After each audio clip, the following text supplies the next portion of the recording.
The committee will come to order, and good afternoon to everybody. Several years ago, during a visit to the United States, Xi Jinping chose to be interviewed by a Chinese reporter living in the United States. After the interview, President Xi asked a single question of this reporter, not about his family, not about whether he enjoyed living in the United States or about any stories he might be writing. The one question he asked was, why do so many Chinese students and faculty living in the United States become Christians? Whatever was behind that question, religious freedom conditions in China have not improved because of it. Quite the opposite. In fact, President Xi Jinping has personally launched efforts to sanitize religion, and the central government has issued commands to each provincial party secretary, making them responsible to bring religion in line with Communist Party ideology. The Chinese government is an equal opportunity abuser of religious freedom. As USERF Commissioner Tenzin Dorje will testify, Xi Jinping's stated goal of sanitization affects all religions, communities in China, Tibetan Buddhists, Falun Gong practitioners, Taoists, Muslims, and Christians. Over the year, the Chinese government has intensified the most severe crackdown on religious activities since the Cultural Revolution. Regulations on religious affairs issued in February tightened existing restriction on, and new draft regulations are being circulated to clamp down on religious expression online. Churches, mosques, and temples have been demolished, crosses destroyed. Children have been prohibited from attending services, and surveillance cameras are being installed in churches.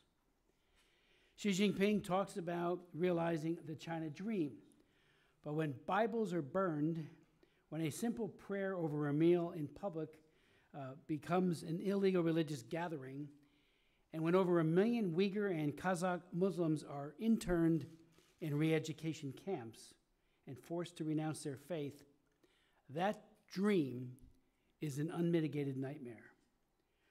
Much in the news lately has been the Chinese government's targeting of Christians. The Sinization campaign has affected both state-controlled and unregistered churches. Protestant and Catholic clergy remain in prison, and the human rights lawyers who defend religious believers have been jailed, disappeared, or tortured into silence. Xi Jinping's views the fast-growing Christian churches, particularly the Protestant house church movement that does not belong to the state-sanctioned Protestant entities, as a threat to the dominance of the Chinese Communist Party. One of our witnesses here today, my good friend, the Reverend Dr. Bob Fu, has detailed on countless occasions the Communist Party's vicious war on independent house churches. Underground churches, meaning those that do not belong to the state-sanctioned Patriotic Association, have faced tremendous persecution for decades, including Bishop Xu Jimin, who I met back in 1994. Bishop Xu's, and it was in a small apartment in Beijing, Bishop Xu's body bore witness to the brutality of China's Communist Party. He was beaten, starved, and tortured for his faith, and spent ultimately some 40 years in the Chinese Gulag. Yet when I met with him, he prayed not just for the persecuted church, but for the conversion of those who hate, torture, and kill. I was absolutely amazed at his kindness and said, what does the Chinese government fear in Bishop Xu? All he had in his heart was love and compassion. And as I said, he prayed for those who persecuted him and other believers of all the faiths. Unfortunately, only a couple years after Bishop Xu met with me, because he was out only a few years, he was arrested and disappeared and has not been heard from since. Today's efforts to forcibly close underground parishes expanded this year. China's Ethnic and Religious Bureau told the state propaganda arm Global Times in April that, quote, activities in illegally built parishes will be prohibited, and underground Catholic churches were being shuttered this very summer. Recent reports indicate that a deal has been struck by the Holy See and the Chinese government whereby the Pope will have veto power over Chinese government-approved candidates to be ordained as bishops. In exchange, 7 previously excommunicated priests ordained without papal mandate and appointed by the Chinese government will be welcomed back into full community with Rome. Already, the Vatican has asked two validly ordained bishops to step aside to make way for 2 formerly excommunicated bishops. Cardinal Joseph Zen, Bishop Emeritus in Hong Kong, has questioned whether Vatican officials making these decisions know what true suffering is, quote unquote. The reports are that the deal is provisional and full details are yet unknown. But with the efforts underway to forcibly sanitize religion, it certainly seems an odd time to strike a deal with Xi Jinping in China. I hope and pray this agreement will bring true religious freedom for Catholics and by extension all people of all faiths who have suffered so much to maintain their faith. We will continue to monitor that situation closely to see if force is used by the Chinese government to close all underground or unregistered Catholic churches as a result of the deal. I do look forward to hearing from our very distinguished witnesses, including Dr. Tom Farr, on what the implications of this deal would be and his recommendations for U.S. religious freedom in diplomacy. Finally, U.S.-China tensions are high at the moment on a myriad of fronts, and the Chinese government presumably is searching for ways to reduce, not escalate them. At least that's the thought. Taking a hammer and a sickle to the cross or jailing 1 million Uyghur Muslims, however, will only ensure a tougher China policy, one with widespread bipartisan and even global support. And frankly, I would call on the Trump administration to use all the tools that they have, including those that were embedded in the Frank Wolf International Religious Freedom Act, which was passed just a couple of years ago, and the Global Magnitsky Act, which is designed to hold individual persecutors to account for their crimes, at least making them ineligible to travel to the United States by way of visa denial, but also ensuring that they could not do business here and because of their egregious behavior. So that would be a follow-up that we will be asking the administration. We would also hope, as I think, Tom, you mentioned in your, that the designation of CPC for China and others be done immediately. The Frank Wolf International Religious Freedom Act called for that being done by August, so we've already seen some delay. I would say parenthetically that under the Obama administration, we had years of delay before CPC was designated, which is one of the catalysts for the language that I wrote into that bill, the Frank Wolf International Religious Freedom Act. But now we are several weeks past the deadline. What's the holdup? Hopefully that will be remedied very soon. Mr. Suarez, I yield. Well, thank you, Mr. Chairman. I want to thank you for calling this hearing on a very important topic that doesn't get nearly enough attention from the governments around the world. I want you to just know on a personal note that I attended my nephew's wedding in California this week, and the priest who performed the wedding, who's from my hometown of Glen Cove, was asked by Mother Teresa in the 1980s to bring Mother Teresa's order to China, and he's been working there for the past 35 years, and I think could give us some good insights as to what's going on in China directly related to the Catholic Church. He's been involved in trying to help negotiate this. In the past, China has been referred to as the Middle Kingdom or the sleeping giant, and I think we can be sure that China's aspirations go beyond either of these titles. China has asserted itself on the global scene as an economic power, a military power, and a power that wishes to create a parallel international order. It relies on the lack of transparency to advance its interests, uses their economic clout to bully critics into silence, and is one of the world's biggest sources of illicit capital, funding some of humanity's worst impulses across the globe. At the same time, it presents itself as an alternative to the Western system through both soft and sharp power initiatives. Our national security strategy calls China a strategic competitor, and our top intelligence officers sounded the alarm in Aspen that China is the #1 economic and national security threat. We've paid a lot of attention to how China acts on the global stage, but looking into how China treats its own gives us a chilling insight into how the Chinese Communist Party thinks, what they believe a society should look like, what kinds of rights and dignities they think a government should be allowed to its citizenry. It's not the government's role to allow freedoms. Humans are born free, as much as the Chinese seek to act to the contrary.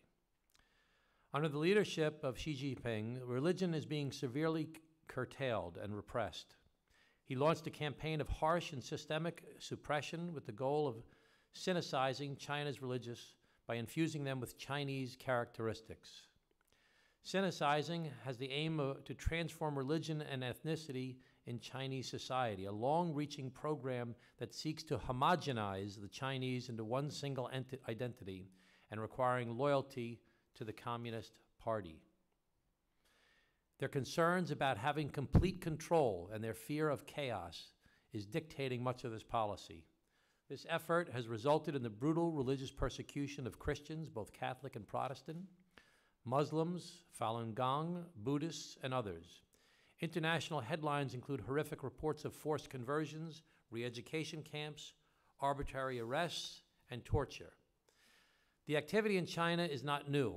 After the People's Republic was established in 1949, all religion was severely suppressed. Religions were viewed by the Chinese Communist Party as a threat to their rule, as an organizing principle besides that of the party was condemned. China embraced the Marxist ideology of religion as opium of the masses and as a tactic for foreign influence in China. The Communist Chinese Party viewed Christianity as part and parcel of Western imperialism in China during the 100 years of humiliation beginning in the 1840s. Religious freedom continued to be severely repressed during the Cultural Revolution of the 1960s. A revival of the religions that began in the 1980s was marked by a development of the unofficial Protestant house church movement and an underground Catholic movement loyal to the Vatican.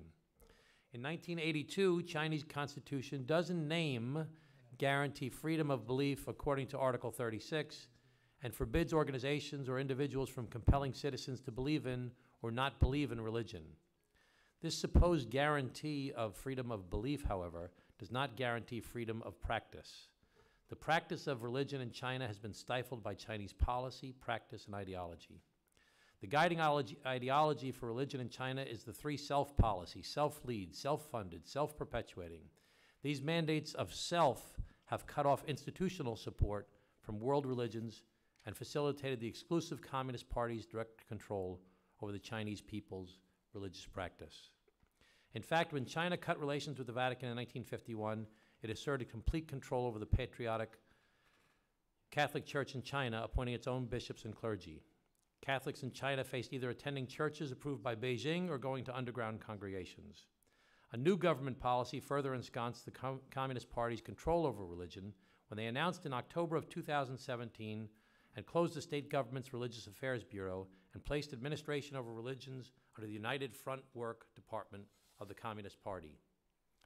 Under communist orders, local governments across the country have shut down hundreds of house churches. Catholic clergy anointed by the Vatican were incarcerated, and crosses on churches have been destroyed. A recent agreement between the Vatican and Beijing offers what Vatican describes as a gradual and reciprocal rapprochement. I am hoping the witnesses here today can provide some insights into how this will play out. Another issue of major concern is the brutal persecution of China's ethnic Muslim population, the Uyghurs. In what appears to amount to an ethnic cleansing, anywhere from hundreds of thousands to 1 million Muslims have been arrested and put in re-education camps or internment. Beijing argues that these measures are necessary for their security to prevent separatism of this northwestern province and to counter terrorism. But the scope of repression far exceeds the perceived threat. Both Chinese and American officials say that the 1,500 Uyghurs have fought along Islamic armed groups in Syria. But in 2016 list of foreign recruits from Islamic State defector, only 144 fighters came from Xinjiang. In these re-education camps, the Muslims report torture, abuse, forced disappearances, and separation from their children, forced to eat pork and cremate their burial, counter to Muslim tradition. And while Beijing may deny that these camps exist, satellite images show the contrary, and the victim stories are slowly trickling out. Xinjiang has become a prototype for a police state that would make the dystopia Orwell described in his book of 1984 seem like a benevolent, with multiple checkpoints, facial recognition, QR scanning codes on the home, thousands of police, both uniformed and plainclothed. Artificial intelligence is being used to gather data every minute in minute detail that all feeds into a system that rates how loyal the individual is to the Chinese state. What the media has sounded the alarm, we need governments to step in and do more. I look forward to hearing the witnesses' testimony, and I yield back my time. Suozzi, thank you very much for your testimony. I'd like to now welcome the chairman of the Commission, U.S. Commission on International Religious Freedom, Dr. Tenzin Dorje. He's also an associate professor at the Department of Human Communication Studies at California State University in Fullerton.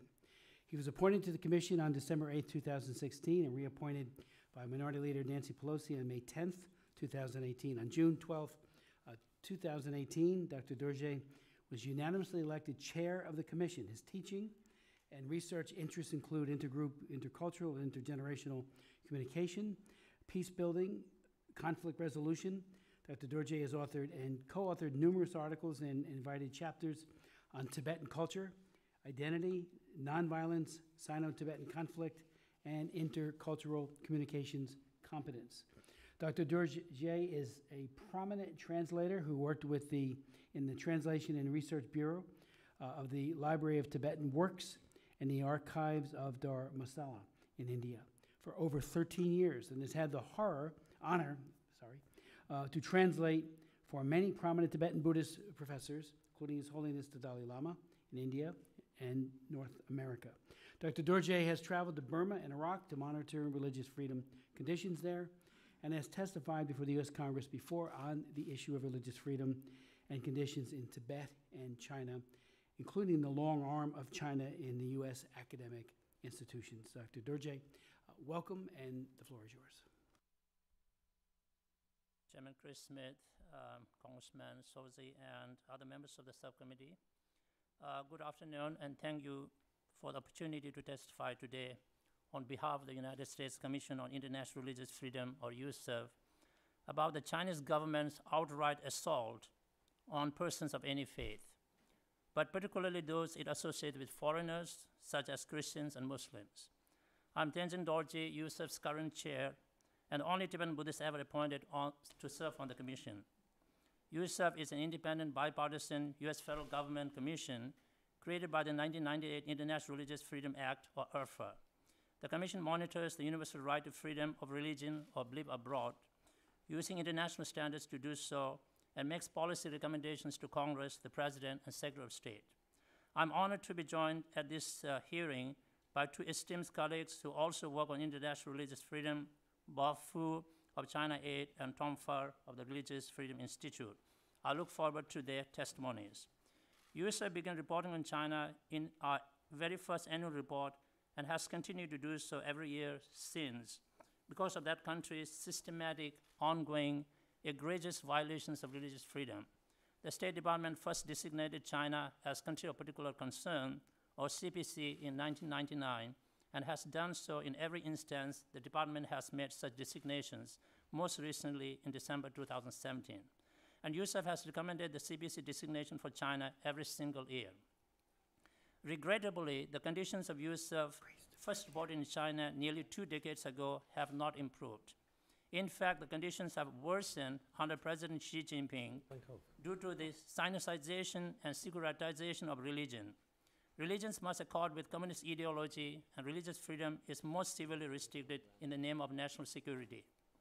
USCIRF has consistently raised these two pertinent issues at various hearings and events. Relatedly, USCIRF's 2018 annual report depicted ongoing repression and discrimination directed at Tibetan Buddhists, Uyghur Muslims, Protestants, Catholics, and Falun Gong practitioners. These abuses include destruction and dismantling of houses of worship and religious symbols, forced eviction from and demolition of religious education institutions, restrictions related to the practice and the study of one's faith, on language, culture, attire, parents' ability to name and teach their children, religious rituals and ceremonies, and freedom of movement. Imprisonment of religious leaders and followers, as well as lawyers and human rights defenders advocating for religious freedom. Prolonged disappearances and arbitrary detention without trial, denials of legal representation and medical care, and intimidation and physical assault, sometimes through torture, to force believers to renounce their faith, forced attendance or even unlawful detention at re-education and indoctrination facilities, and pressure to join state-sanctioned religious organizations. The scope and scale of this violation is staggering.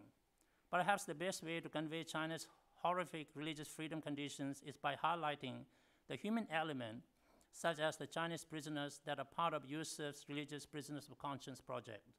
Through that project, Yusuf commissioners advocate on behalf of specific individuals imprisoned for their faith background or religious activity. In China, commissioners are advocating for 3 such prisoners. Panchen Lama, Yenjin Chöji Nyima, the Panchen Lama holds the second highest position in Tibetan Buddhism, is one of the world's longest-held prisoners of conscience. Chinese government authorities kidnapped the then 6-year-old boy and his family on May 18, 1995. They have not been heard of since. Just days before Gendin's abduction, His Holiness Dalai Lama chose him to be the 11th Panchen Lama. The Chinese government, in complete disregard for the Tibetan people, named its own Panchen Lama, though most Tibetan Buddhists reject this selection.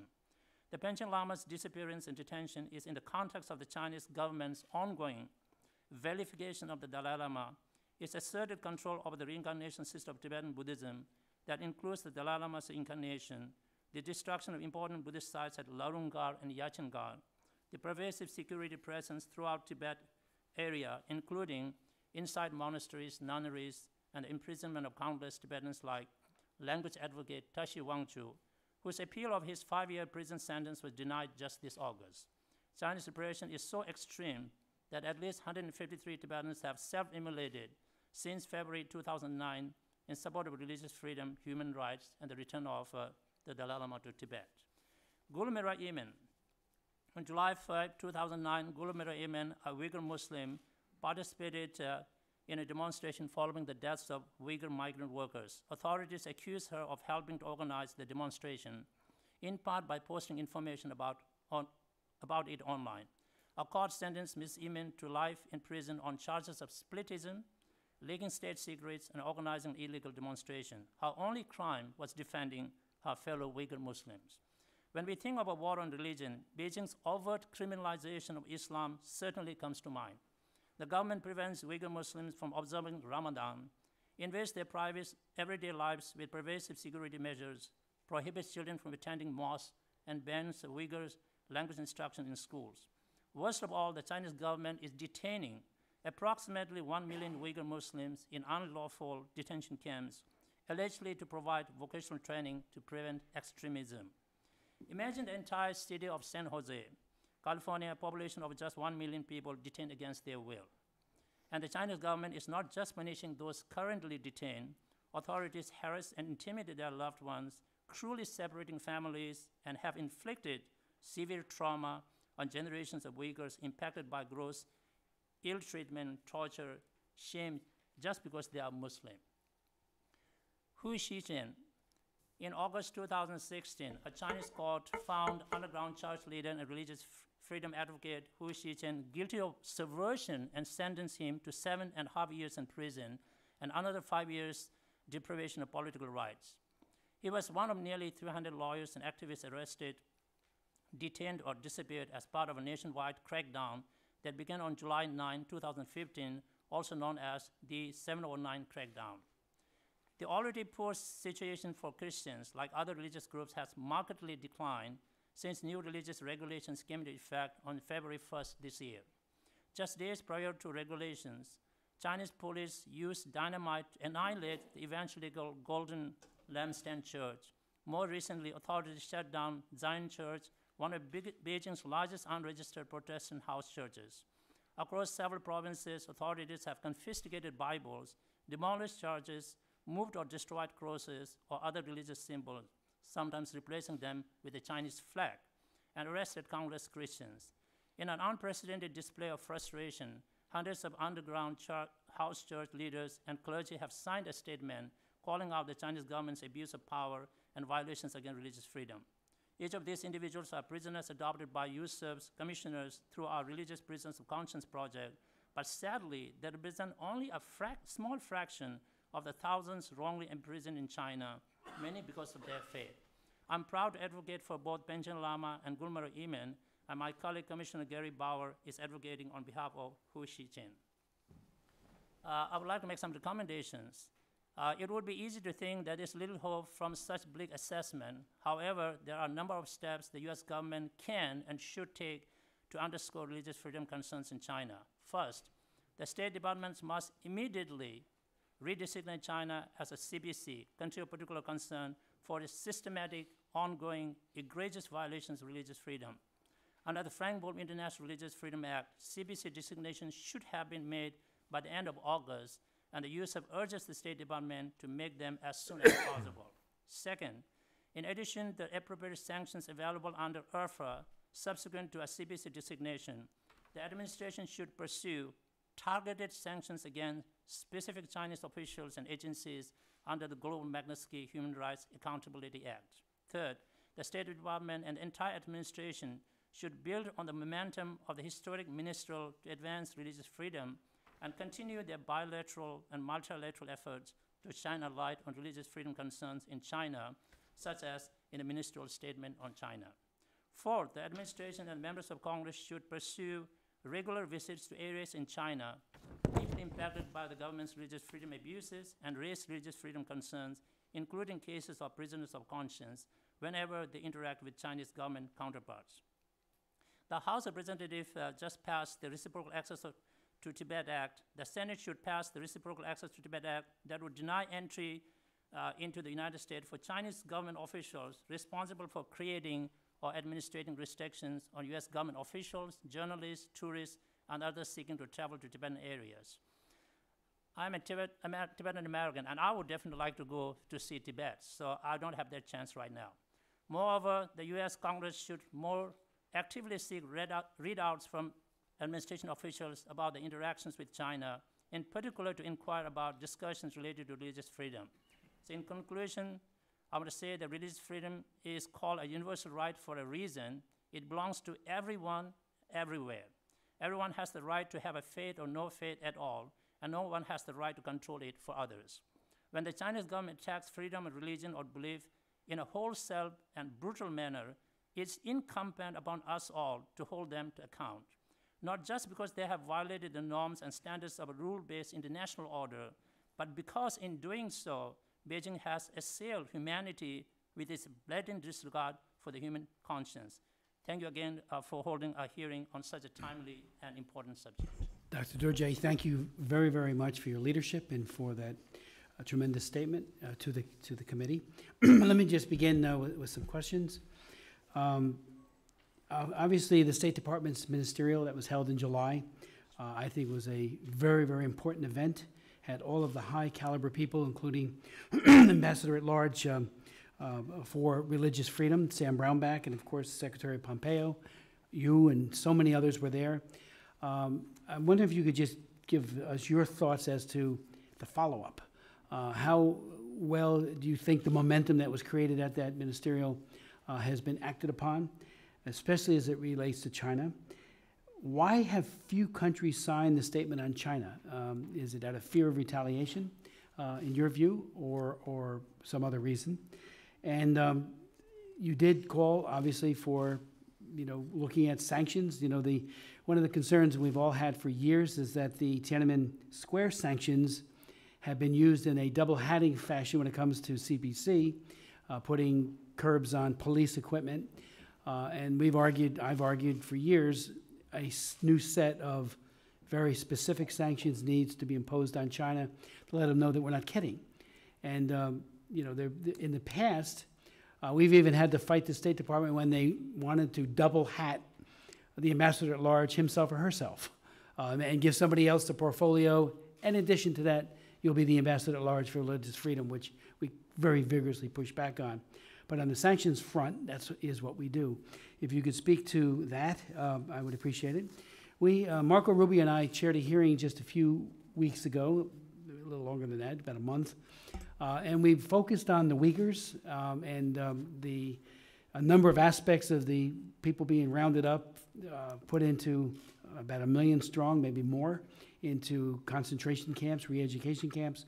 And we raised strongly, and Ambassador Curry, Kelly Curry, who is our ambassador to the Economic and Social Council at the United Nations, gave very chilling testimony about the problem of surveillance, that the surveillance state has gone from looking for speeding like we have here, those kinds, and that's not surveillance state, that's perhaps even good law enforcement, if arguably, but there, it's everywhere, and as he put it, this is his words, thousands of surveillance cameras, including in mosques, facial recognition software, obligatory content monitoring apps on smartphones, and GPS devices on cars, widespread new police outposts with tens of thousands of newly hired police, and even party personnel embedded in people's homes, and compulsory collection of vast biometric databases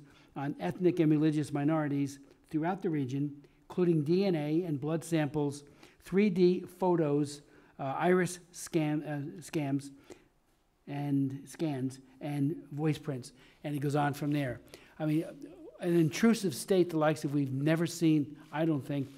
Back in 2006, I began with a series of hearings on how Google, Microsoft, Cisco, and others were enabling the surveillance state to monitor the internet, to find out where people were, who they were talking to, and that continues unabated to this day. But now, doubling down, they're doing even more, and obviously the technology here is being used elsewhere, but it could be used even more aggressively elsewhere as well. If you could speak to that, I mean, if ever there was a need for a sanctions regime that is truly, and one of the things that came out in our last hearing was all of the American companies, European companies that are just going along and selling them all of that equipment, which is being used to persecute, to torture, and to kill. Thank you for the opportunity to answer your questions. So the Ministerial to Advance Religious Freedom was a very historic one, and because it was held for the first time, we believe that it was fruitful to a certain extent, and there were some positive outcomes that we observed. For example, that the like-minded countries are able to organize maybe religious events in the coming months, and a number of countries have expressed their interest to create positions for international religious freedom ambassadors in their governments. For example, Mongolia, Taiwan, possibly Bahrain and Poland, so the United States, here we have been fortunate to be highly active and engaged in the IRFA roundtable supporting these efforts. So USF has also engaged with a number of country delegations that already have or are seeking to create their own religious freedom roundtables. In Bangkok last month, USF engaged with country delegations from Vietnam, Burma, Indonesia, Malaysia at the 4th Annual Southeast Asia Freedom of Religion of Belief Conference. USF looks forward to staying engaged with these stakeholders as well as existing partners like the International Panel of Parliamentarians for the Freedom of Religion of Belief. So USF looks forward to having a more active role in planning the process for the next ministerial. The Commission was proud to host 2 events that were part of the official program this July, including a 20th anniversary of ARFA reception and U.S. government grant workshop, and applauds the efforts of NGOs in hosting so many successful side events during the ministerial. With regard to why few countries signed on a statement in China, my understanding is that participating countries had very limited time to review the language before the deadline to sign on, and also very few, if any, had authority to sign it without consulting back their home governments, so it is probably the matter of being the first time and short time that might have happened. Is it still open if somebody wanted to sign it today? I believe so, but I'm not sure, exactly what the language reading. Yeah. Okay. Because I think if it is, an effort should be made to gather further. I would assume it would be, right? Further. So that we are welcoming, Right. But a number of countries signed. We should acknowledge them, like Canada, United States, and United Kingdom, and Kosovo. And we hope more will sign to that. So with regard to double heading that related issues, use of in our recommendation, the State Department, for the CPC designations, so 10 countries, have been designated as CPC countries, and out of which 6 have been subject to double, headed sanction or pre-existing sanctions. That includes China as well, and 4 have the waivers, if you will. And the administration, successive administrations have relied on this approach, while the statute permits it that USF has long expressed concern that using pre-existing sanctions or indefinite waivers provides little incentive for the CBC designated governments to reduce or hold egregious religious freedom violations. So we would rather encourage the State Department for targeted sanctions, specifically based upon religious freedom violations. Such sanctions must be followed, CBC designation must be followed by implementing a clear, direct, and unique presidential action. So USAF also recommends that current and future administrations and Congress need to recommit themselves to the full and robust application of mechanisms available under the International Religious Freedom Act, just as you pointed that all the tools available must be used effectively. So it's time to sanction, in your view? Yes, it is, I think, very much time to sanction, targeted sanctions, I must say. Of course. You also raised the issue about the Uyghur, about 1 million Uyghurs in detention, and so the surveillance, of every movement, and they use the most up-to-date technology they could buy from the American companies or wherever they could, to track down everything and there's so much of a social control of movements, basically of Chinese back in their own country. And so that's such a serious matter. I think American companies, if you're involved in such trade, of course we are not saying don't do the trade. Yes, you need to make your profits, but we must also keep in mind human concerns and humanity at heart. And so what are the implications of selling this technology to China, where they put it to wrong use? And not only, I think, in the East Turkestan or with the Uyghur Muslims, they have been doing the same thing back in Tibet, where in the monasteries they have put all kinds of surveillance, and now basically the Chinese government, they appoint administrators in the monasteries so that they can, plan out everything and control everything. So such a serious matters that I think the Congress and the President, all of us, should look at. And we also mentioned about, how like the Microsoft, enabled that. I think our company really have to. We also have human and social responsibility besides, making money. So if we only think about the trade, that's what enables the China to be bold and do the, egregious things, violating religious freedom that they're doing. So we really have to put a check on that. And I very much agree with, your mindset. Yeah. Without objection, a letter by Marco Rubio and I to Wilbur Ross, the Secretary of Commerce, calling for bans, curbs on the export of those devices and that capability, without objection, being a part of the record. I'd like to yield to Mr. Swazi. So, Dr. Dorje, thank you so much for your testimony. We really appreciate it very much. Looking at your biography, I see that you're very much an expert on Tibet and Tibetan Buddhism. And I look at the population of China of 1.38 billion people. And I looked at the different populations of the different religions of religious Buddhists, Chinese Buddhists, 185 million to 250 million. Christians, Protestants, 60 to 80 million. Catholics, 12 million.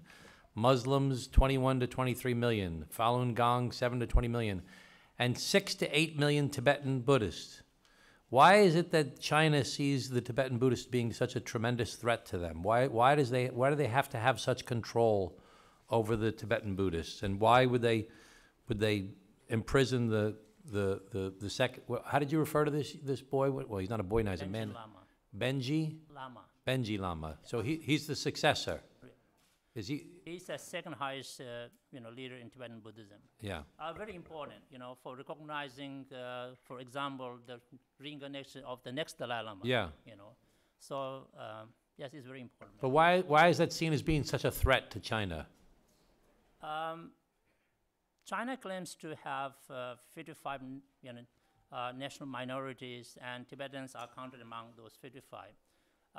But my understanding is that Uyghur Muslims, and especially Tibetan Buddhists, are very distinctive in terms of their history, language, culture, and religion, which stands out very much. As much as China claims Tibet to be part of China and Tibetans to be Chinese, but the fact of the matter is that on many of those other issues, Tibetans are very distinctive group of people.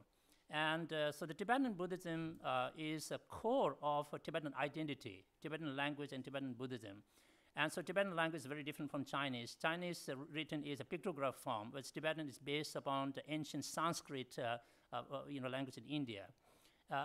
So Tibetan Buddhism came straight from India. Actually, we don't call it Tibetan Buddhism. Only when it came to the West, it started to be labeled as Tibetan. We just call it Buddhism. Right? Tibet as a nation people for centuries, if they did one thing the best they could, they dedicated all the resources, human and everything, to further their Buddhist faith.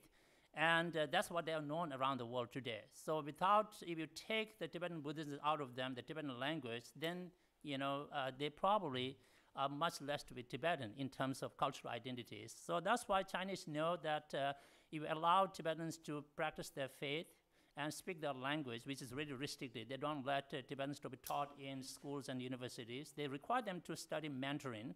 And so Tibetan language advocate Tashi Wangju, right, he called for that very right, and he has been in prison still. So it is the distinctive nature of things. And of course, you mentioned that Tibetans only like small population, 6 million. Very small. Very small. And but right now in Tibet, there are more Chinese than Tibetans. And so that demographic shift and change, probably Chinese government thinks is the ultimate solution to Tibet-China issues, and which is a big concern for us. So that's why I think we. But why is this small population of people such a threat to the Chinese government? Why do they perceive it as being such a threat?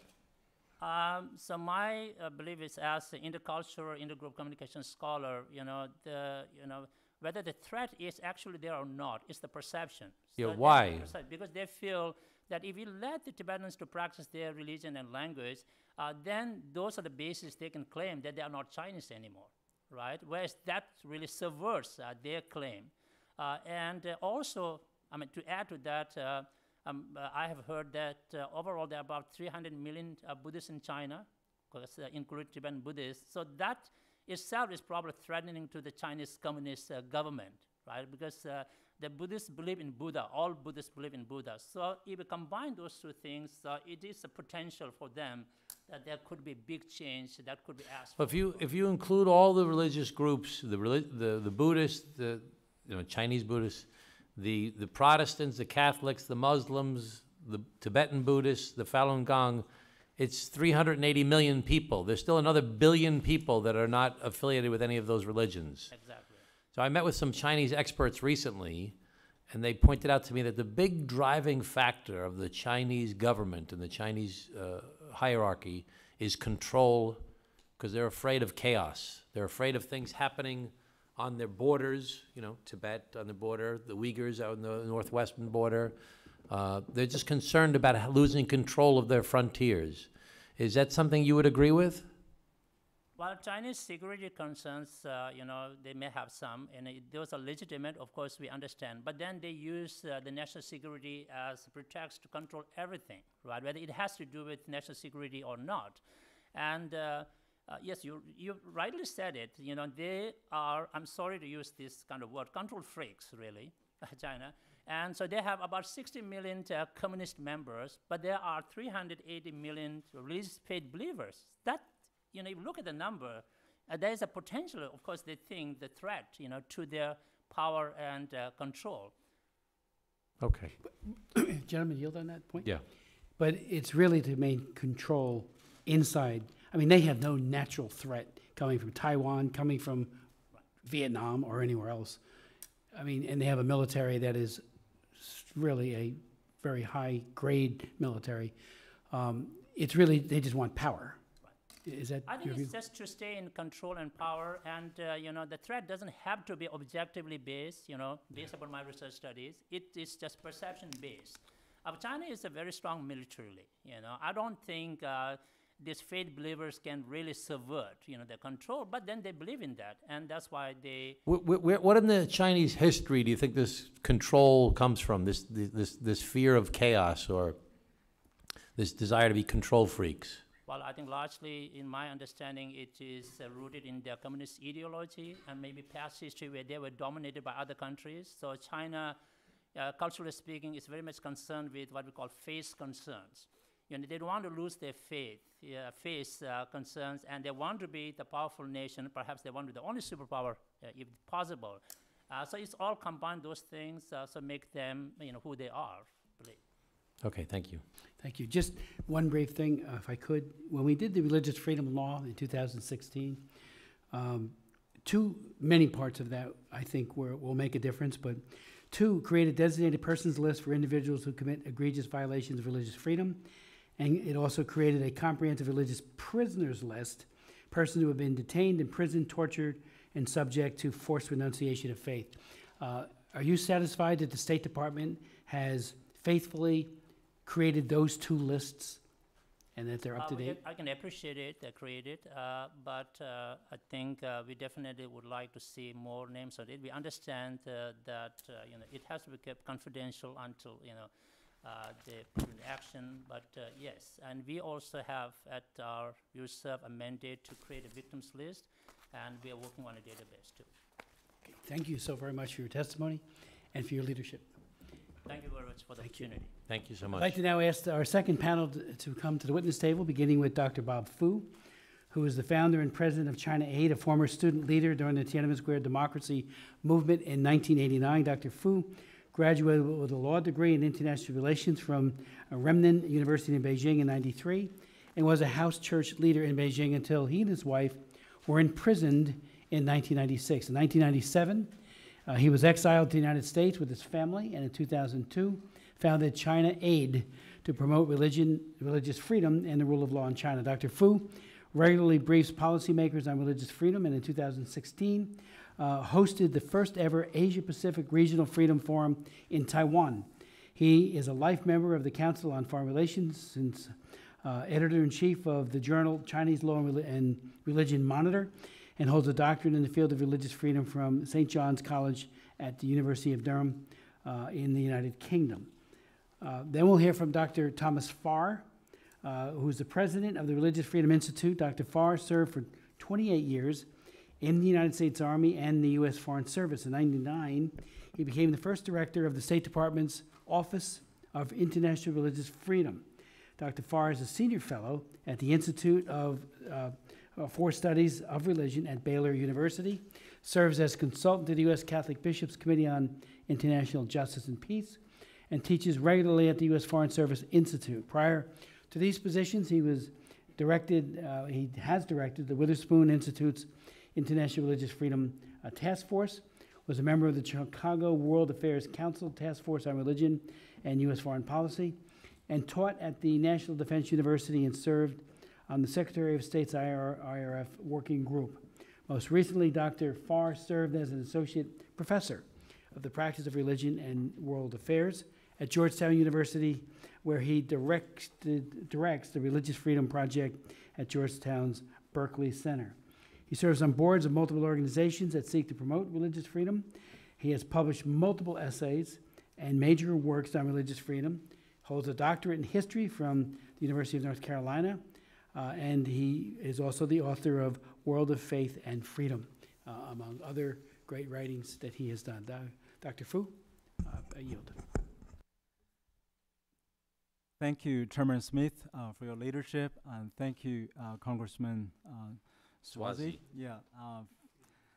And I'm also very honored to be on the same panel with the chairman and Dr. Dorje and Dr. Tom Farr. The religious freedom in China really has reached to the worst level that is not seen since the beginning of the Cultural Revolution by Chairman Mao in 1960s. I will only maybe give you like 5 different aspects or the symbols of those points to show that why it has become the worst since the Cultural Revolution. Especially after the 19th Party Congress of the Communist Party has taken some unprecedented measures in cracking down on all independent faith groups. So it's not only just targeting Christians or Catholics, as Chairman Dorje just mentioned. It's it's been targeting for any groups that shows any independent spirit, such as, of course, the Tibetan Buddhists, the Uyghur Muslims in Xinjiang, as Chairman and Congressman Swazi just mentioned, and Falun Gong, of course, and many other groups. So because of the time limitation, I'm asked to pay particular attention on the persecution against the Christians. First, we have not seen a level of persecution really since the end of Cultural Revolution on the number of religious institutions and churches that has been targeted or shut down.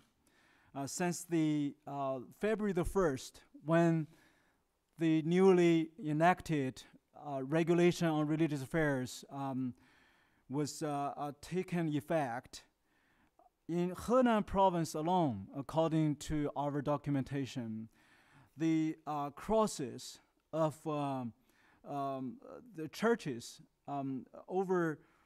between 4,000 to 6,000 of churches, the crosses were being forcefully demolished or burned, as you can see from these latest photos. And a number of house churches, the independent, unregistered house churches, we're talking about thousands were being shut down. Last week, we just received the number in one particular province, one particular county within the Henan province, which is called the kind of a Jerusalem of China, with perhaps the largest number of Christians are populated in that province. At least the estimated number of Christians in that province alone is over 10 million members. So in the one county called Xiayi County, among the 140, this government-sanctioned, supposedly registered, protected churches, 90 of them were already shut down. And a number of course, the crosses were being demolished and burned, and believers were even being detained for simply showing up in defense of the crosses. And ironically, many of these churches, even the government-sanctioned churches, when the cross was allowed to continue to exist inside the church wall, on the church wall, and they were forced to put the portrait of Chairman Mao and Chairman Xi Jinping on both sides of the cross. And in the beginning of every worship service, the choir of the church has to sing a few communist revolutionary songs, praising Communist Party, before they can sing their worship of God, songs. And the number of Chinese clergymen, these are even previously registered, approved by the government-sanctioned body, the Three Self-Patriotic Movement and the Chinese Christian Council, are forced to go through another round of examination. And the first criterion they have to pass as a legitimate clergyman is whether they can publicly pledge they will follow the party's words and the party's path. 听党话，跟党走. Listen to the party's words first and follow the path of the Communist Party first. And these slogans are being hanged around the church. I mean, even in many Catholic church, on the wall, on the door, on the entrance door, there's a slogan that says, listen to the words of the party, follow the path of the party. So how can you have a real independent faith? You're the believers, as a Christian believer, we are taught, to obey the command of the Lord, to listen to the word of the Lord. And essentially, the Communist Party wants to impose themselves as the Lord over the church. I think that tells maybe one of the essential reasons why these churches are being targeted. The second symptom we can see why this is the worst time of our religious freedom in China is for the first time since the Cultural Revolution, the Communist Party now are implementing a policy to mandate the Chinese citizens of the faithful, religious citizens, to sign a form to renounce their faith. So we have produced, the documentation showing the villager chief of the Communist Party chief, and were door to door forced the believers to sign a prepared form, claiming that this believer were misled by an evangelist and into believing Christianity, and now after a few weeks of self-examination and studies. Political studies, they realized they made a mistake. They pledged they will never believe Christianity anymore. So this has not happened in the past. The number 3 symptoms to showing the unprecedented persecution is the burning Bibles.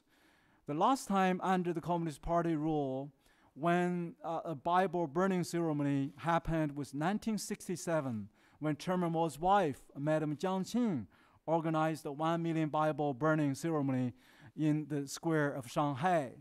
This is the first time we have seen, government officials went into the church, confiscated and all their Bibles and hymn books and Christian materials and piled them on the street and started a Bible burning ceremony. So this is also unprecedented.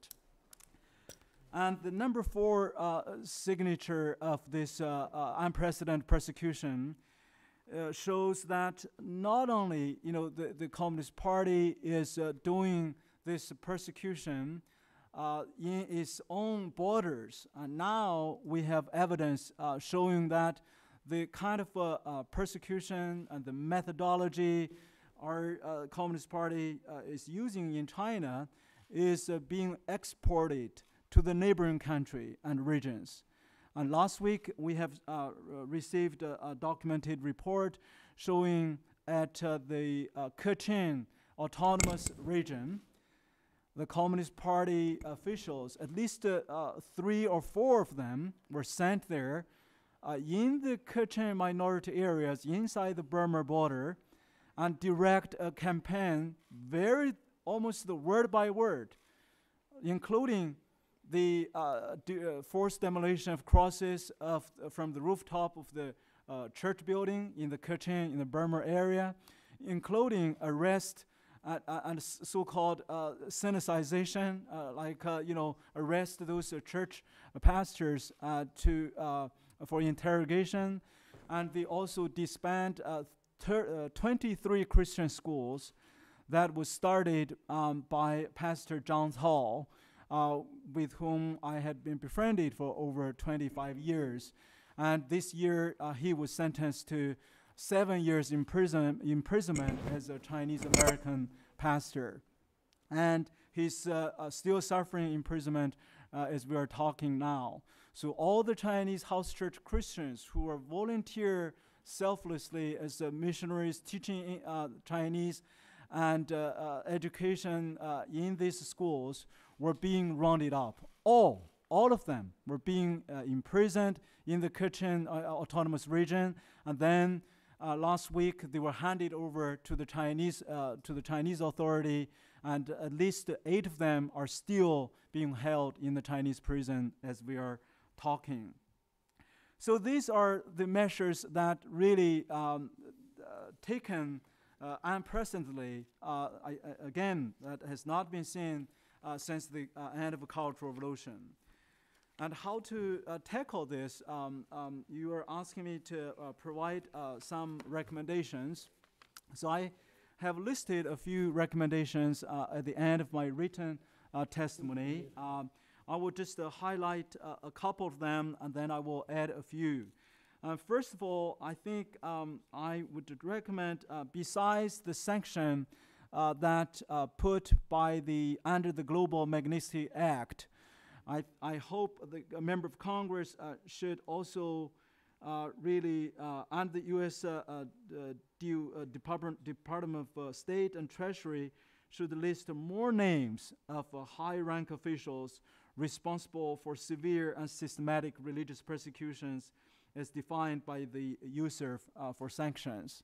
Because to sanction just one kind of middle, lower rank, one official is not enough. There are so many of those persecutors are at large.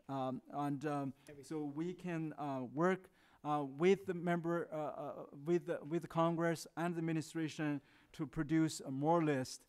And secondly, I urge Congress or through the CECC or other mechanisms to target, to kind of create a watch list, a religious persecutors watch list, because we have a prisoner of conscience list at both the CECC and the USERF website. But we also need to create persecutors, to really let them know they are being watched. Let them know their family members, their children, their wife, and their other colleagues should be ashamed of those officials taking the persecution. And I also want to add a few recommendations.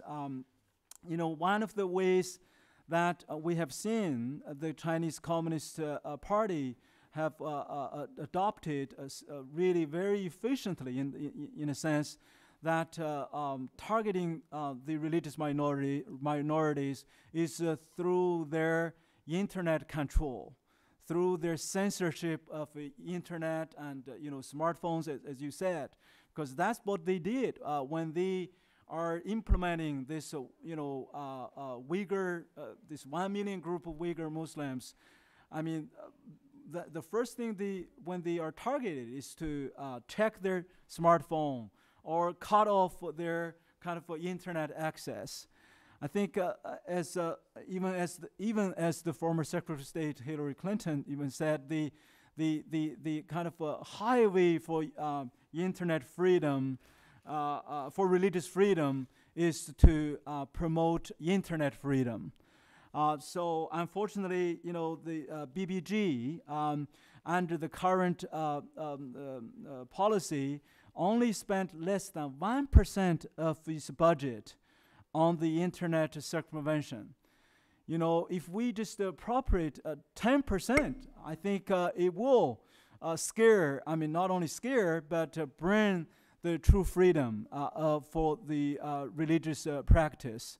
I think that will be very effective. I would urge Congress to, take concrete measures to urge the BBG or mandate BBG to do more on the internet freedom. And another thing I really want to urge Congress to do to help is those religious freedom advocates had paying heavy price during the incarceration, especially during the kind of inhuman torture and interrogations. And we have found that in the Chinese Academy of Police, the Police Academy, they have a department specifically making studies on the kind of torture and interrogation techniques that they are using for mental torture to break the will. We have seen many friends, the human rights lawyers, Christian leaders, such as Gao Zhisheng, who, by the way, disappeared again for over a year now without knowing where he is. And Attorney Wang Yu, Attorney Li Heping, Attorney Zhang Kai, and the other attorney Wang Quanzhang, who is still disappearing for almost 3 years. They had been subject for enormous torture and under this kind of techniques. So I think it's warrant the Congress to have a targeted report to study and make recommendations on these departments. And finally, I want to call Congress to also investigate, those Chinese American citizens that are they are American citizens. They're being used as a tool, willingly or unwillingly, to spread propaganda, lies, deceptions. And we have evidence showing that they are buying radio stations on the border of U.S. and Mexico, for instance, on the side of Mexico border, and so that they can broadcast daily propaganda, deception, lies to the Chinese populated areas along the California coast from Los Angeles to San Francisco. I think it's a warrant particular investigation because these are people managed by the Chinese American citizens here in the U.S., but they get their funding from the Chinese Communist Party propaganda fund. So these are some of the recommendations I would recommend the committee to take a look. And by the way, I want to ask the chairman to grant me to submit as part of the congressional record for the letter. The 426 Chinese house church leaders signed urging the Chinese government to stop the persecution. And they signed with their real name and their church affiliation in a most really in a bold and unprecedented way. So I want to. But by making that public, does that put a target on their back? Yes, It's already. They know. Pardon me, Chairman. Okay. By making it further public in a congressional hearing, does that put a target on their back under Xi Jinping's repressive police? No, because they already made their names public. They want to make a statement. They're not afraid. But years ago, we received testimony and read it aloud, and that person was brutally retaliated against for doing so. And I mean, again, this is the regime that most Americans still don't have a sense is barbaric. It uses torture as a means pervasively against its own people, and certainly against religious believers. But if you think it should go in without objection, it'll be made a part of the record. I'd like to now yield to Dr. Tom Farr. Chairman Smith, Mr. Swazi, thank you for holding this hearing, for inviting me here, for being here yourselves. It's an honor to be here to meet Dr. Dorje for the first time and to be with my old friend Bob Fu, who makes me angry every time I listen to him. Not at him, but at what he's talking about. The current assault on religion in China under President Xi Jinping is the most comprehensive assault on religion since the Cultural Revolution. Xi's policy intensifies a long existing government strategy to undermine a major threat to the authority of the communist state, namely that religion is a source of authority and an object of fidelity greater than the state. This characteristic of religion has always been anathema to totalitarian and authoritarian despots and to majoritarian democracies. Most religions, by their nature, limit the power of the secular state, which is why our founders put it as the first of the Bill of Rights. President Xi's intensification of China's anti-religion policy includes a renewed effort to alter the fundamental nature of certain religions. One is Islam, as practiced by the Uyghurs in Xinjiang province, and as we've heard today, the Chinese have recently targeted for an almost genocide-like transformation and or elimination. Another is Tibetan Buddhism, the object for decades of a brutal Chinese strategy of persecution. A third is Roman Catholicism, whose distinctive teachings on human rights and religious freedom pose a particular obstacle to the communist state and to the impoverished Marxist-Leninist understanding of human nature and human dignity.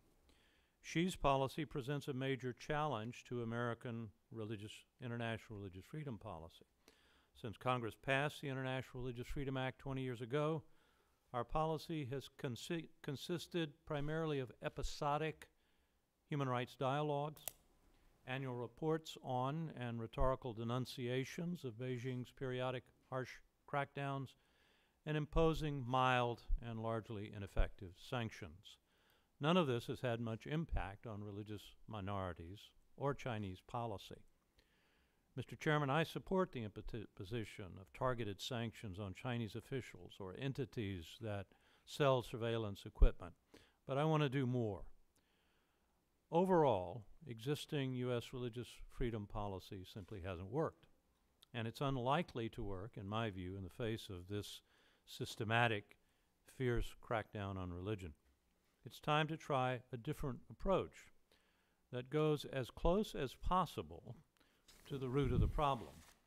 Congress and the State Department should work together to develop an all-of-government U.S. diplomatic strategy, not only to show them, as the chairman says, we're serious with targeted sanctions, but to persuade Beijing of an empirically verifiable proposition, namely that Chinese minority religions, including its Catholics, are not inclined to challenge the government's political power, but that given the opportunity, they would further China's domestic interests in ways the government desperately needs, and that no other entity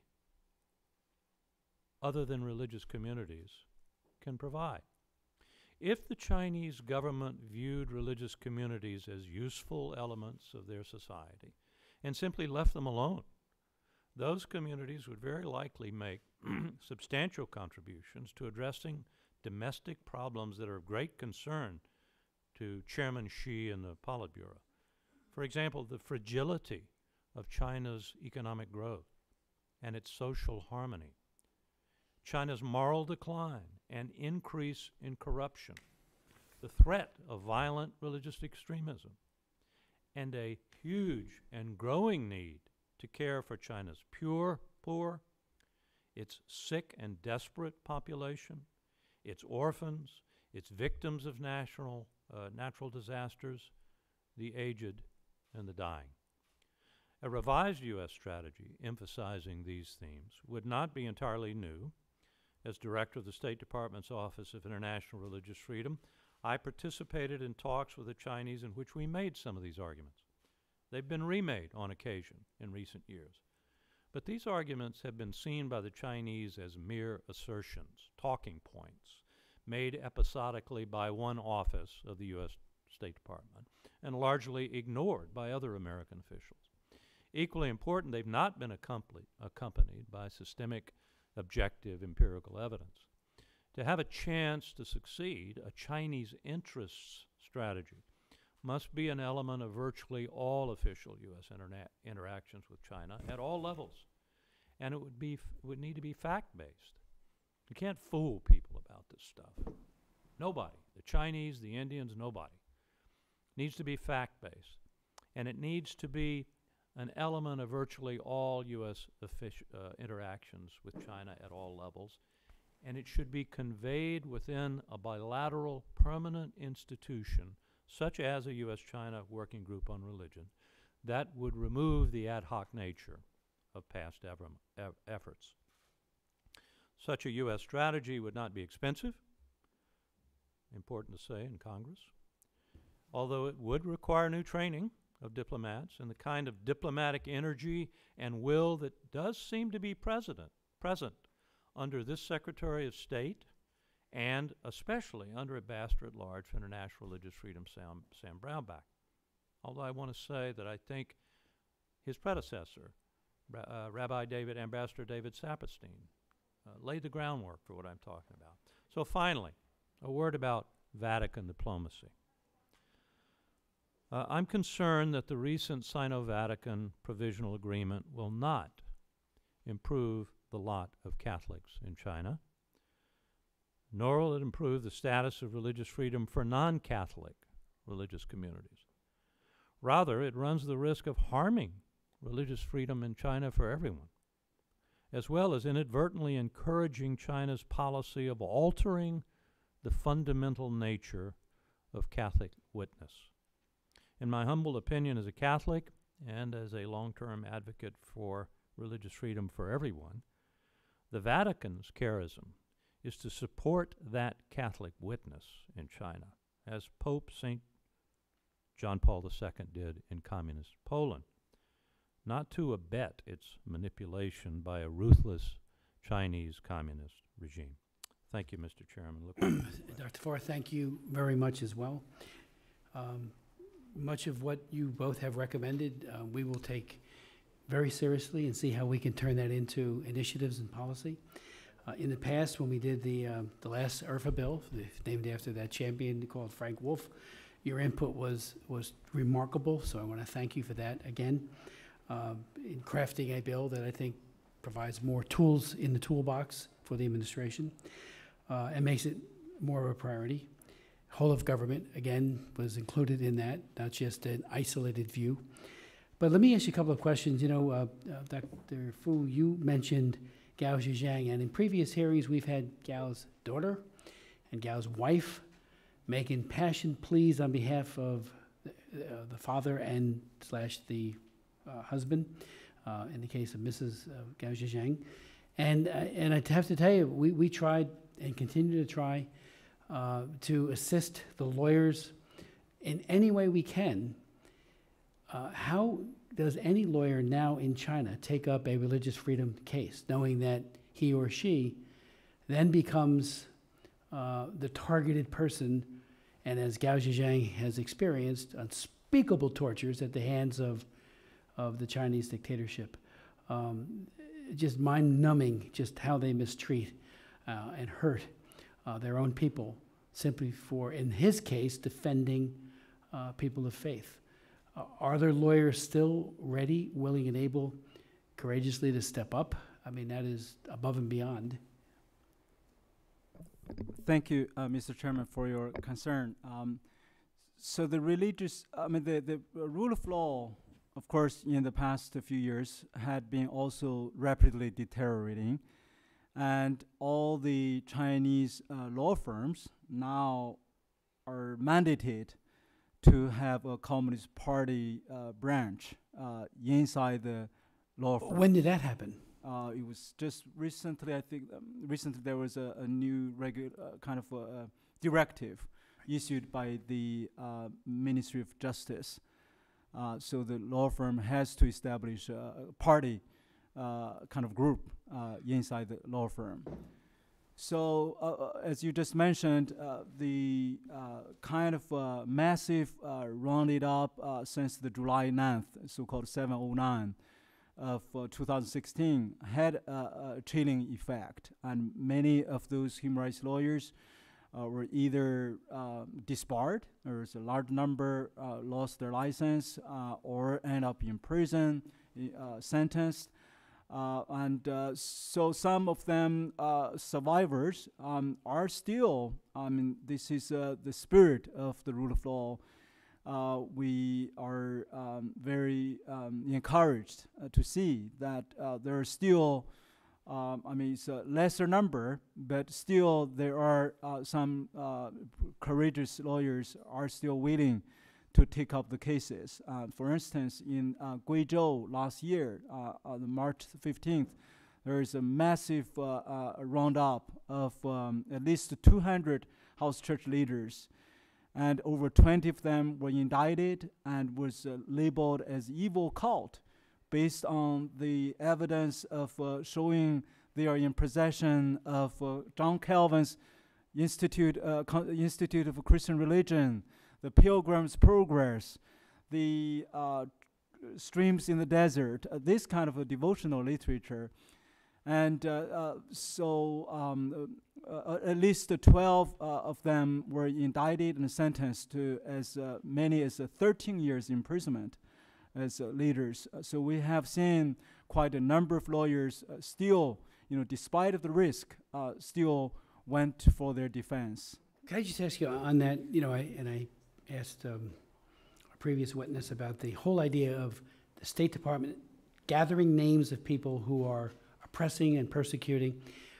In your view, and Dr. Farr, you might want to jump in on this one as well, or any question, are they getting ready to sanction enough people? Are the data calls going out to our FSOs, to our human rights officers, our consulates, to be on the lookout for people who are repressing? Are we receiving names from human rights organizations like your own that they then put into the database and say, this person gets Magnitsky? How aggressive has it been, if at all? And if you could, the colleges and universities, we've had a series of hearings in this subcommittee on what I consider to be the complicity of many of our colleges and universities, both located there and through the institutes that they establish on campuses here and around the world, soft power, if you will. But there, I mean, are any of these universities or colleges pushing back on this latest attack on religious freedom, or have they been quiet and mute? Okay. Well, with respect to the State Department, Mr. Chairman, the answer is I don't know, but I sure hope they are. They know what the law says. Yeah. They know it very well. And one hopes that they are doing precisely what you said, putting out the instructions and beginning to enter into the data bank.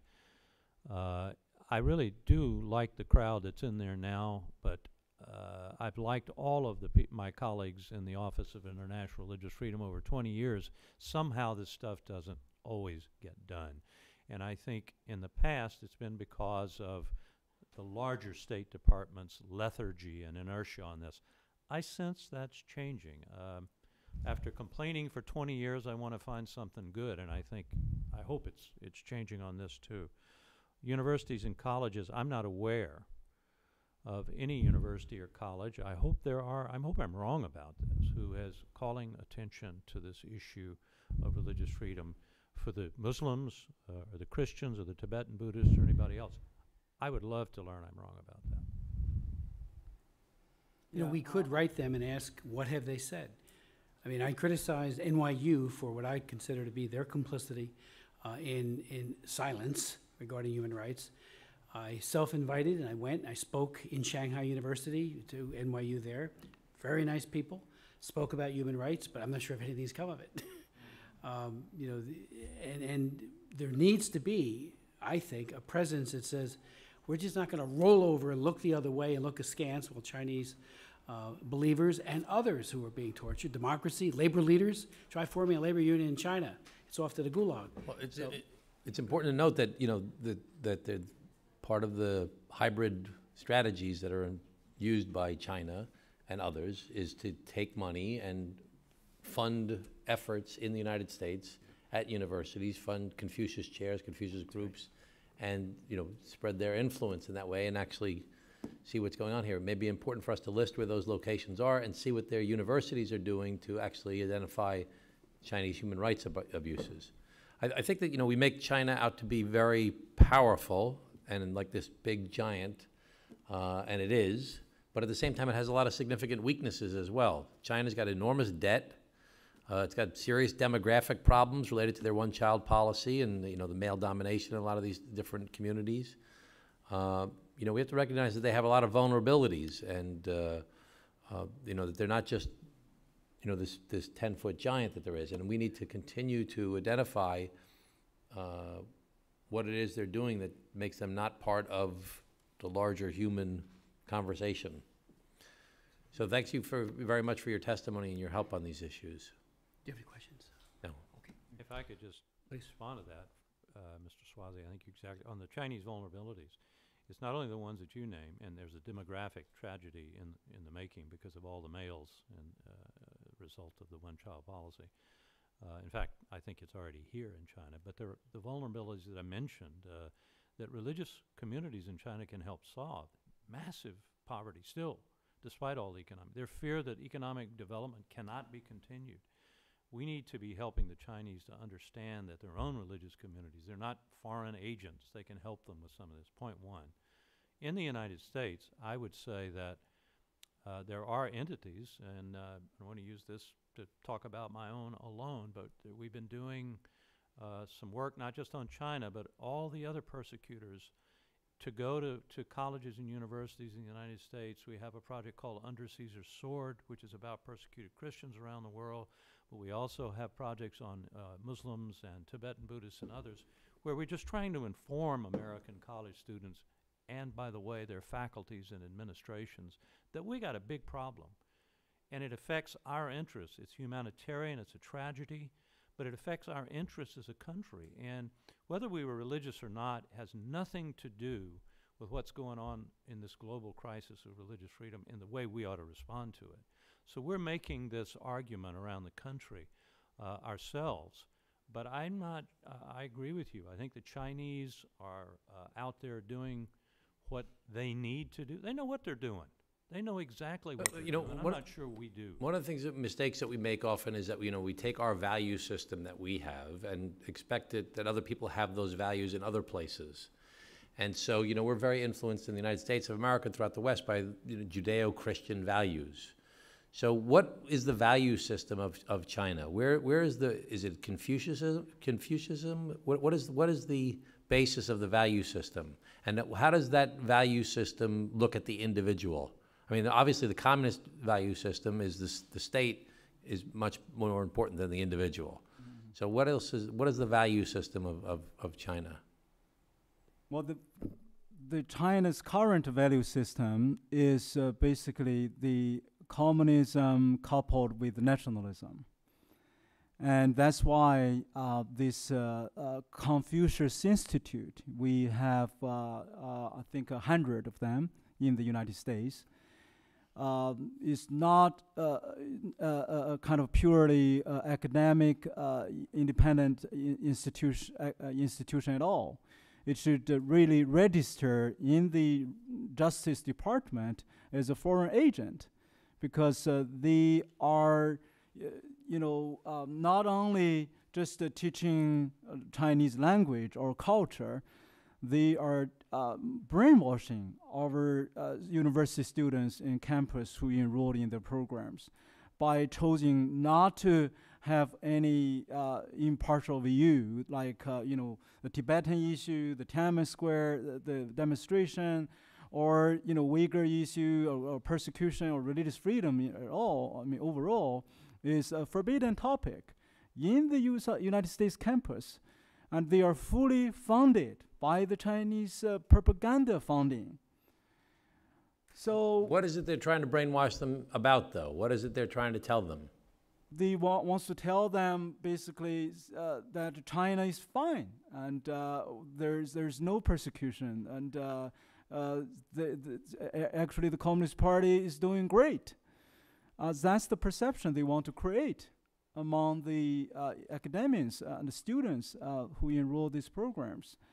And so that's, I think, as the FBI director, Ray, already pointed out in his public hearing, I think this kind of Confucius Institutes have already posed a societal threat, I quote him, to the American society. I think they need to be warned and kicked out, I think, if they don't correct the course. In answering the first question about the State Department, I have first-hand experience in my dealing with the White House and the State Department over the years.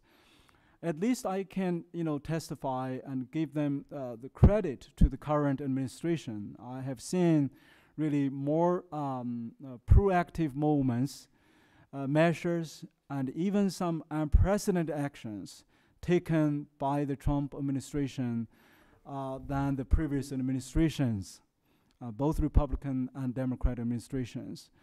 And in terms of aiding those victims of the religious persecution and rescuing them, this year alone, we had, with the active support and help from this administration, we rescued 5 families who were in danger. And some families were rescued with the direct involvement and order by President Trump himself from the Oval Office. And the State Department, the career diplomats, both in Beijing and here in Washington, D.C., I think for the first time, they even reach out to me, asking us to be sponsors for those who are being targeted for persecution. For rescue. That was not done before. In the past, we have to beg, the bureaucracies to even pay attention on that.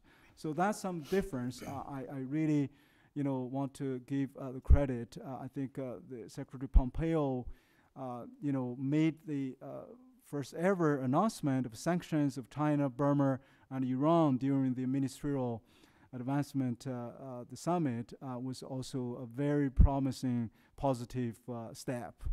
This is not political, but I remember when we had the 5 daughters testify, each of them pleading for their fathers, including Gao Zhejiang's daughter. The Washington Post, Fred Hyatt, actually did a wonderful and very incisive op-ed signed in the Washington Post. He's the editorial page director, but he wrote this. And the young ladies appealed through our committee to meet with President Obama. They said, please, you have 2 daughters, Mr. President. Please meet with us so we can convey to you the agony that we feel over our fathers being tortured in China. We tried for over half a year to get that meeting. And the final statement made back to my staff was, he just doesn't have the time, he being President Obama. And in my opinion, that was emblematic of what we found on just about every human rights issue vis-a-vis China and other places as well. When it came to human trafficking, and I'm the author of the Trafficking Victims Protection Act of 2000 and 3 other additional trafficking laws, China, only through an automatic downgrade, which was done by way of law, as soon as they could put it back up to a good grade, they did. Pompeo, Secretary Pompeo, and this administration looked at the evidence and said China is an egregious violator of human trafficking, sex and labor trafficking, and put them on tier 3, which is the egregious violator category. Chinese government pushed back vigorously to no avail. CPC, we expect that to be designated hopefully soon, but with sanctions. And even in the area, and you mentioned it, Mr. Swazi, on the whole area of coercive population control. For 8 years under President Obama, we funded organizations that were supportive of the Chinese government's forced abortion policy, like the UN Population Fund and Marie Stopes International. This administration changed that and said, you cannot harm women and brutalize women with forced abortion, which was properly construed to be a crime against humanity at the Nuremberg War Crimes Tribunal, without us saying, at least we're not going to fund the organizations that are aiding and abetting those atrocities. So across the board, we see a change. My sense is it hasn't gone far enough, but with Ambassador, and we did have a good ambassador at large, with Rabbi Saperstein in the last administration in the final years. So I want to be completely candid and grateful to his fine work. And of course, now we have a new ambassador at large who is doing a wonderful job. So there is hope, and I think, Dr. Farr, you make a great point. Xi Jinping and his cronies need to understand that people of faith make good citizens. They're problem solvers. They're not enemies of the state. It is your secret police that is truly the enemy of the people, not the believers. So one final question, and then Mr. Swazi, if you have one as well. But the question of how much worse can it get? I also want to note parenthetically, and follow up to what you were saying, Dr. Fu, I've introduced H.R. 60110, which calls for an unclassified interagency report on political influence operations of the Chinese government and the Communist Party, which of course are one and the same. We want to know to what extent, where, when, how. We know what they're trying to do vis-a-vis Hollywood, so that the scripts and the movies that get produced will have a benign view towards the PRC and towards the Communist Party. We know what they're doing all over with the Confucius Institutes. We've had hearings on that, and that's growing, not diminishing, and it's worldwide. As you know, in our committee, it's all over Africa, it's all over Asia, it's all over, you name the country, they're trying to use this influence peddling, and you know, it gets really bad, and I'll conclude on this one. When Che Haitian, the man who ordered the Tiananmen Square massacre, came and met with President Clinton, got a 19-gun salute reception at the White House, went to the National War College, because he was now Secretary of Defense, or the equivalent of, and got a 19-gun salute there, and went to the War College and said, nobody died at Tiananmen Square.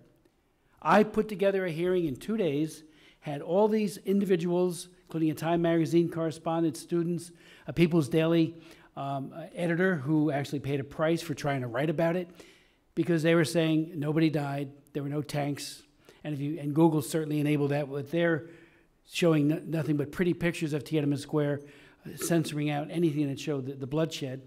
And this man got away with it.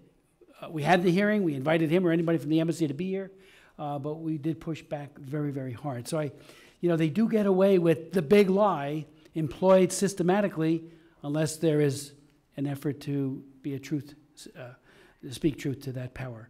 But how much worse can it get? That would be my final question. Xi Jinping is president for life. He is trying, in my humble opinion, to crush all religion or make it subservient to the Communist Party. How much worse can it get? I think it can get much worse. I think, as I said, that this is the 21st century version of the Cultural Revolution. It doesn't have the Red Guards going around beating and killing and burning people, but it's getting pretty close. And we've got a Stalinesque-like surveillance system in the Xinjiang province with all the stuff you talked about earlier. It is almost inconceivable how far you can go with this. And so I think it's a grave mistake for us to underestimate what's going on in China. And I would just say, and then I'll let Bob Fu talk, this is a humanitarian crisis, but this affects our national interests. This is not just about people being brutalized. It is that. But we have to say more than that. We have to understand this within our national security apparatus. And I think that's a major, major message I would like to leave with the committee. This is a national security issue for the United States as well as a humanitarian catastrophe. Thank you, Dr. Farr. It is, I totally agree, it's a national security threat. And according to a document released by a provincial Three Self-Patriotic Movement, they have a 5-year plan to synthesize the Christianity, to make Christianity compatible with socialism. That's their slogan, including a plan to retranslate the Bible.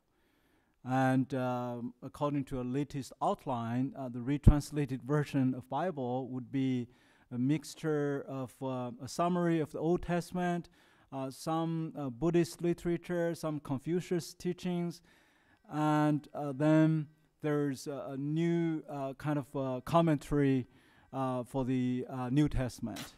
So that's how the so-called syncretization of religion would look like.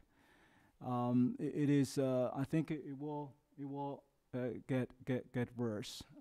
And another thing I want to point out is this American gigantic social media or high-tech companies.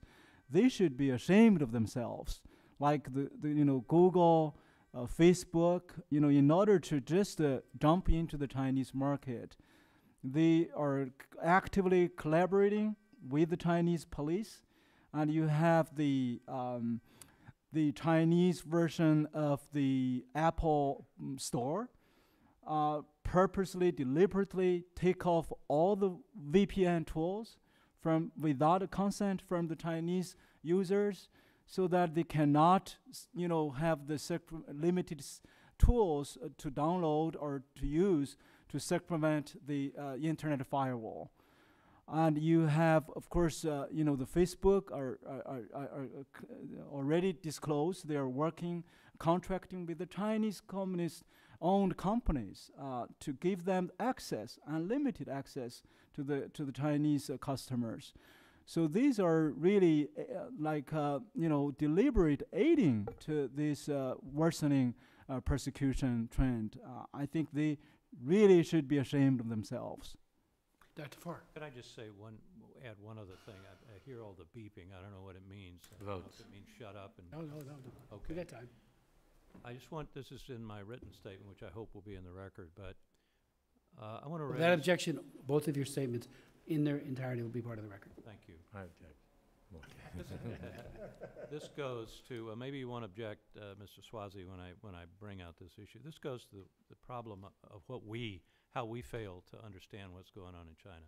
I want to raise the Tin Shui asylum case. This gentleman fled China. He had been beaten, arrested, put into jail, threatened with much more severe, and it's pretty severe already, if he went again to a Chinese house church.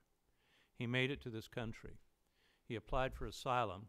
He went before an asylum court, and the Department of Justice argued, and the 10th Circuit Court of Appeals agreed with the Department of Justice's argument that since he could go back to China and privately worship, in other words, worship in secret, this was not grounds for asylum in the United States. It was not grounds for what is the phrase, a fear of Well-founded fear of persecution. well-founded fear of course. I mean, after having been beaten and put into jail and threatened with more of this, I'm not sure what a well-founded fear of persecution means in the English language. But here we have the Department of Justice in the 10th Circuit. Now, fortunately, the Department of Justice settled, but this is still the official position of the Department of Justice. With the help of former Solicitor General Ken Starr and others, we spoke to a group of over 300 asylum judges about this, and we are trying to get the attention of the Attorney General, who has the authority under the law to change this position for the department. I just want to raise this for the committee. I think this is a very important issue that goes to China, but not just China.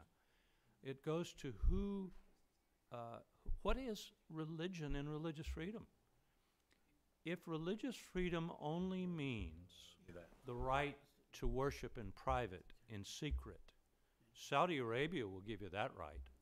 Almost every country in the world will let Tibetan Buddhists and Muslims or anybody else do their thing in private.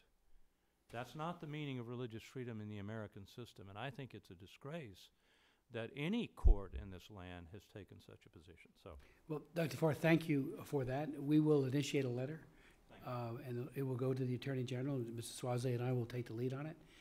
So I thank you for that very important intervention. You would think that this would be resolved. Anything else you would like to add before we conclude? If not, thank you so very much. You've given us so much to act on, so many insights. The hearing's adjourned. Thank you. Sheshe.